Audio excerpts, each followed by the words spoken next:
Hey everyone, Colette here from the brand team at Fiverr and Fiverr Business. I'm super excited to be here today with Rachel Moncton. She is the Global Marketing VP of ClassPass, and we're going to be talking a little bit about personalization and experimentation in marketing. Rachel, so nice to have you here. Yeah, thanks, Colette. Excited to talk to you and the group. Awesome. Well, first and foremost, why don't you tell us a little bit about yourself and your role at ClassPass?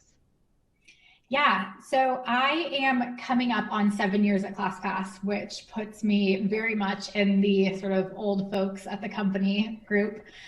So started in 2014, just a year after the company was founded. Got to see it go through some amazing stages of growth, and be a part of the story. So I worked on the team that rolled out our credits model, and then led our international expansion in 2018. And then when I moved back to the US last year, took over the marketing team. And marketing at ClassPass, we run as a global team.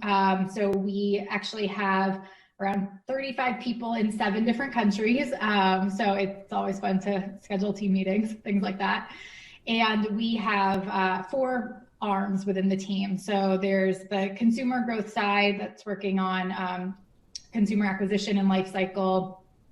Then we have our B2B marketing team. So for ClassPass, and we can talk more about what ClassPass is, but we're a marketplace. We have users and we have partners or suppliers. And so the B2B marketing team works on acquiring and engaging and upselling all of our partners. And then we have a team that's solely focused on conversion rate optimization. They do more of the technical pieces of marketing. And then finally, our brand and creative team, which is basically like having an in-house awesome agency, right? Like, working side by side with the rest of the team. They're super talented. We're very spoiled to have them right there with us. Awesome. Yeah, it sounds awesome, and it sounds like you have a very robust team. You briefly touched on it, but maybe for those who are less familiar, can you tell us a little bit about what is ClassPass? How would you describe the platform? Yeah, absolutely. So ClassPass is a membership that if you have, you can take fitness classes or now appointments of various things at our partner network. So we have over 30,000 fitness partners, and I believe it's 11,000, but growing by the day, partners that focus on wellness and beauty around the world. We're in 30 different countries.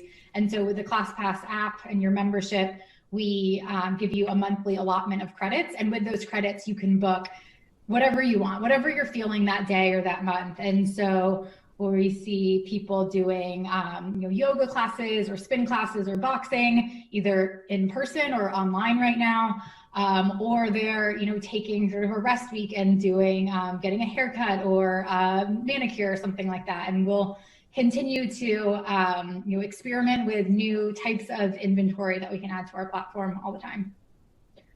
I think that really, I think that touches on a couple of my other questions.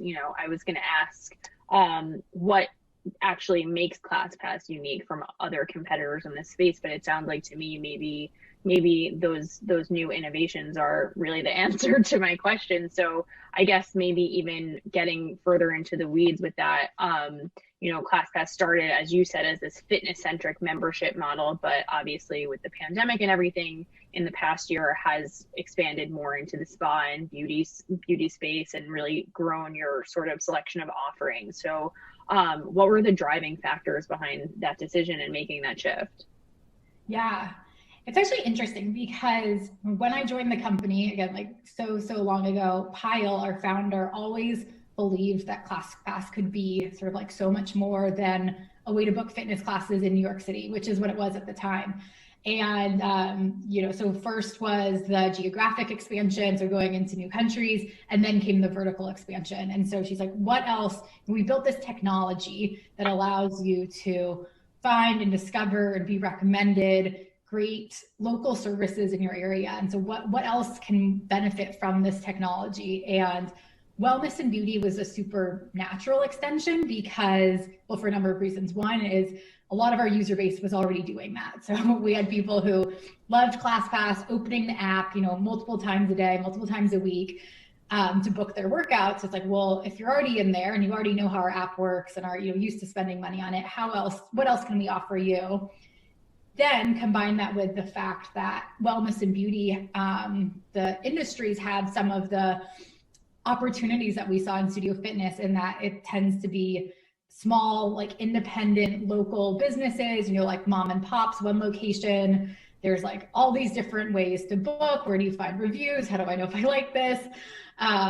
Actually, some like you don't book online, and I feel like now I'm just so used to booking everything online. If I can't book online, I'm like, crazy. So when you look at those dynamics that were so similar to studio fitness, where again ClassPass really first found success and found growth, it was just such a natural adjacency. And I'd say, so this is where we are now. We're doing a bunch of it. It's like you mentioned, doing really well with the pandemic and some people not being able to go to indoor fitness or not feeling comfortable with it. But we see there's tons of other things too we can continue to add to ClassPass that we've experimented with just in the past 12 to 18 months too. So you mentioned like fitness, but as well as like beauty and wellness. Are you guys looking to expand into other verticals? I know a lot of this is really tied to this idea of experimentation. So how do you guys sort of pick what sort of, whether it's testing new verticals, testing new product offerings entirely, how do you guys pick what types of experiments to test out? Yeah. So it often starts with, a hypothesis of some sort. So either an insight or some data from our users themselves. Like we do a lot of customer surveys and things like that. Taking that insight or hypothesis, and then we actually like to move quickly and get a signal as fast as we can. So, we said we're in 30 countries and 2,500 cities, but we'll pick just a couple to do the test in where we can learn. And so we test a lot in New York. It's a big market for us. Although right now, not as much going on in New York. We've been testing a lot in our APAC markets this past year, actually, because COVID's a bit more contained. And so people are sort of like out and moving a bit more freely. Totally. So we'll, decide on what it is and find, I think we're a pretty data-driven company. So again, say, here's our test plan, like here's our test city or our control city, or if we show it to some users and not others. We have sometimes things going on in our app, and every once in a while we'll like get someone on Twitter into our customer experience team saying, hey, like I see this, like I can book this haircut, but my friend can't, like what's going on? And it's because we're trying to understand, like do an A/B test and understand how the user behavior differs. So sorry, I got off on a bit of a tangent here, but yeah. So no, not at all. We'll figure out, so whatever it like happens to be, whether it's a new vertical that we're adding, or we're recently doing some tests on wellness, on just increasing awareness of all of the wellness offerings. We have a great breadth of products. So we started with massage, and a lot of users, I think, sort of caught on that we had massage. But when we were doing one of these user surveys, we're like, oh, do you know that we have manicures? Do you know that we have physical therapy, meditation, cryotherapy? Again, so many things. And we saw that there was much lower awareness for some of our newer categories. So we did this fun thing within the team where we broke the team up into 5 groups, and everyone was given a test market and given the sort of instruction to like think of a test and get it out there and make sure they're measuring the impact of it, to really get that experimentation culture like drilled into the team.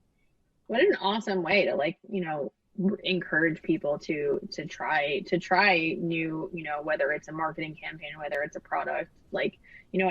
I think something that a lot of people here in the audience can probably benefit from is that sort of enablement to go and try new things and run new things on their team. So it's so great to hear about a team like yours that's really like living and breathing that philosophy. I think it's awesome. I want to know a little bit more too, and you touched on this a little bit, but you mentioned that you guys are super data driven. So I want to know a little bit more about how you guys actually measure success or, failure, if relevant, on some of the tests that you guys have run? Yeah, definitely. And there's definitely failure. I think if you're testing at the velocity that we are, I think we call them learnings, but there's things that definitely don't work. And we try to take, okay, what didn't work about this and how can we try to not do that again? So yes, on the data side, I think what we've learned is it's important to be really clear up front with what you're trying to measure, and almost like before the test has even kicked off, like do some, we call them like a scratch model on like what's going to happen here. So if you're saying, okay, I'm going to take 1,000 users, and historically we have, 20% of them who've tried wellness, and I want to increase that by 5%, get it to 25%. Like, here's what I would need to see, and make sure you have like a large enough sample size to measure that properly, that you have the right data to measure that. Like, reservations is fairly simple, but sometimes we're measuring how people are interacting with the website. And so we're using like Google Analytics and events data, and seeing how people, we actually have a tool that lets us look at how people are using our website, which we use a lot. So I think it just comes from being really clear at the beginning of what you're trying to do. The worst is when you are like, you run a test and then you look back to measure and you realize, again, either your group was too small to get a good read on it, or you weren't actually like capturing the main data point that you were trying to capture. Totally. Which has also happened to us over time. Yeah, I'm sure. And like you said, given like, the volume and velocity with which you guys are testing, like, it's moving fast and breaking things. I think a lot of people here can certainly benefit from that, or really employ that sort of philosophy in their own roadmaps. I guess on just my last question on this topic is sort of like, as you guys are continuing to experiment with new verticals, like I said, I know as a consumer, like, I'm familiar with ClassPass as a fitness brand. So how, as you guys continue to expand and experiment, do you try to stay true to who you are as a core brand and, like, your brand identity? Yeah. The thing that really stuck with me, and I think is ingrained into our team, is when we would get user feedback on how they thought about ClassPass. While there was certainly like a fair amount of comments on, it was a great workout, like I, sort of like reaching my fitness goals, so much more of it was on like, this was, this great experience. It's something I did with my friend. Like, so much of ClassPass's growth is viral. We have a referral program, or even people are coming organically. They just say, oh, I heard about it from my friend. And it's this, so it was like, it's about the experience, and that's how people see us, instead of it's not like a primarily a workout brand. I think it's more of a like, okay, hey, I'm going to do this fun thing for myself. And because we've been positioned that way, I think it was a more natural step to take. And you'll actually see in a lot of our branding that we have now and that's coming out, it does show there's different verticals, and we're actually, consciously thinking about, like, is this future proof? Like, how do we get ClassPass to be synonymous with, any type of local experience that you want to have? And, people do ask about the name class, like class and ClassPass, and, that's certainly something, but I think not all names, I think, are necessarily, like, literal for brands as they grow. And for us, we've seen that the thing that really matters to people is like the feeling they have after they go to this class. Like, they're just so happy, they're so proud of themselves for doing it. And we see that just actually naturally carries over to either, a beauty and wellness appointment, or we're thinking about, cooking classes, or museum visits, or volunteering, or there's so many things that you can do that are like, the fun hours that you're spending in your life.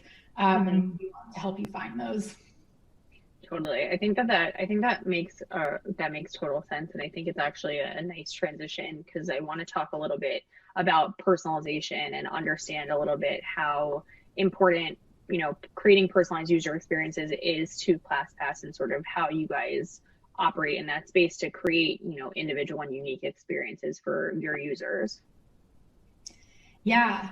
I think the one thing about personalization, or one thing that's really stuck with me that Fritz, our current CEO, said was, if you think to the future, like 3 years in the future, when ClassPass does have all of this, so it's like fitness and wellness and beauty and again, like cultural exhibits and live entertainment, you need a personalization engine to help you kind of like cut through all of that noise and find out what to take. Because even now with the 40,000 partners that we have working with ClassPass today, that's hundreds of thousands of things that you could be doing. And so, if we double that or triple it or quadruple it, then, the amount of things you can be doing just grows exponentially. So personalization is, really core to both what we're doing now, since there's already so much, but especially in the future, need a way to help people find what they want through all of our many options. So, what tactics are you guys using to actually optimize those personal experiences? Is it adapting based on preferences on past activities? Are you giving opportunities for user feedback? Is it like entirely algorithm driven? Tell us a little bit more about that. Yeah, so sort of like in all of the above. When you sign up for ClassPass, there is a very short onboarding survey where we ask you, what are you interested in? And this is something that we've updated fairly recently. It used to be just fitness genres, and now we have, a variety of things in there.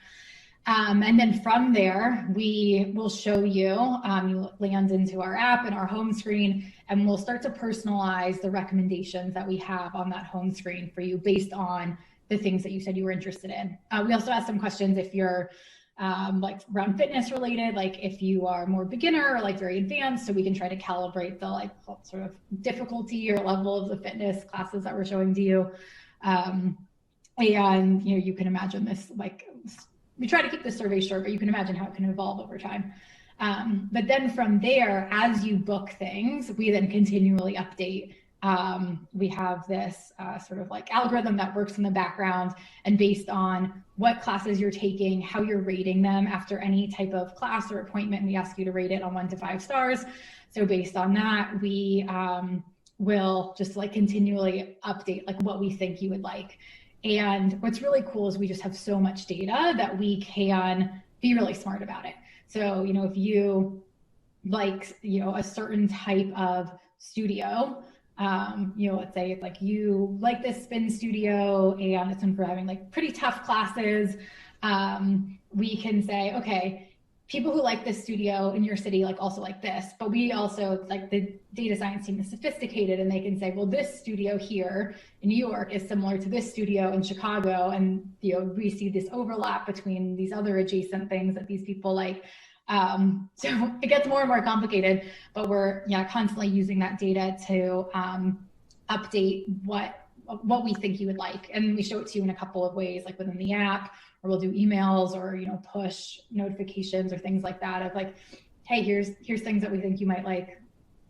Yeah, I mean, it's not like, both in the fitness industry and in some of the other verticals that you guys are breaking into, so much of I feel like new business is brought about through word of mouth and referrals. So it makes perfect sense that you guys would want to, try and find those synergies and try and find those like data-driven insights as well. And it sounds like, and maybe you can talk a little bit more about this, that in addition to like, the in-app experience and the booking experience, you guys are also personalizing some of the marketing as well that you're doing to your customer base. Yeah, so we try to have sort of like a consistent experience with our product, whether it's in the app or again the emails that you're getting from us, or even if you're looking at our Instagram channel or the ads that we're running or things like that. So I think that the app is great because if you've opened the app, then you've already been thinking about ClassPass. You're probably thinking about what to book, super high intent time to just like give someone something that they might be looking for. But I think with one thing actually, with fitness, I think we can probably all relate to this. There's times when your motivation's not there and you're not opening the app. And that's especially when we're using email or push to bring you back in and say, I think our brand is really fun and authentic and real and friendly. So there's no judgment, but it's like, hey, want to try, here's some things that we think you might like why don't you check them out? And we believe if we can give you a good recommendation, that just is that extra push you might need to get back at it. Yeah, absolutely. And then I guess, do you have ways between, the existing user base and some of the experiments that you're running? What methodologies do you guys use to collect some of those like less data driven insights and more of that like qualitative feedback from your users? Yeah, so we do a quarterly survey that is so valuable. And there's a couple of questions that we ask and have asked like longitudinally, so you can look back years and see like how people's feelings have changed. Then now we've obviously have some new ones around how are you feeling about working out right now? It's like a different time. That's also something we've had in there for the past couple of quarters. So starting to see that sentiment change as people are feeling more and more comfortable with getting back out there. So that's one place that's really good. We also will take data from the customer service team. They'll tag the like emails or chats that come in, so we can go back and say like, okay, let's see everyone who commented about late cancel policy, like what exactly did they say? We read, I was talking about how after you go to a class, we ask you to rate it. We also let you write a review if you want. So we can, again, like take all of that and try to, find some themes in there. So I personally believe that you're getting that feedback from users of like what they're actually saying is necessary to add it on to the like actual data that we're seeing. Because sometimes we'll say like, okay, people aren't doing this thing, like back to like the sort of failed tests. People aren't doing this the way we thought, but why? And if that's where this data can be so helpful, it's like, okay, it's again, like it's expensive or it's not. One thing that was interesting was people wanted to be able to book last minute, but we had some of the stuff that's like, it was a 6 or 12 hour cutoff. And I'm like, okay, this is interesting. We need to let people book like closer to the appointment start time. So all of that is just great information that we can use to improve the product.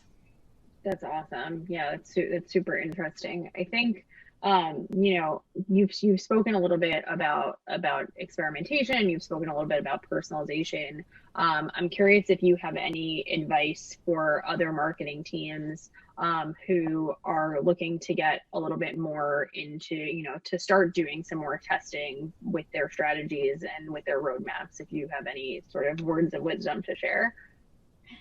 Yeah, I think it can feel overwhelming because there are so many things that you could be testing. And I think I sometimes see people fall into the trap of like trying to design the perfect test. And I think we've learned a lot by getting things out there. And so not being too precious about it, because I think you'll often be surprised. And I think especially since I've been with the business for so long, I think I have a pretty strong intuition on our users, but even still, I'm surprised some things that I thought were a home run don't pan out and vice versa. So I think it's getting comfortable with, getting that MVP out there, seeing what you can learn, and not being afraid of that it like will fail, because it some will for sure, but I think that just helps you move along faster. Awesome. That's great advice. My last question is, this is such a, given everything that's happening in the world and given everything that you've just outlined around like being willing to take risks, this is a super evolving space. Where do you see the future of ClassPass and your marketing strategy?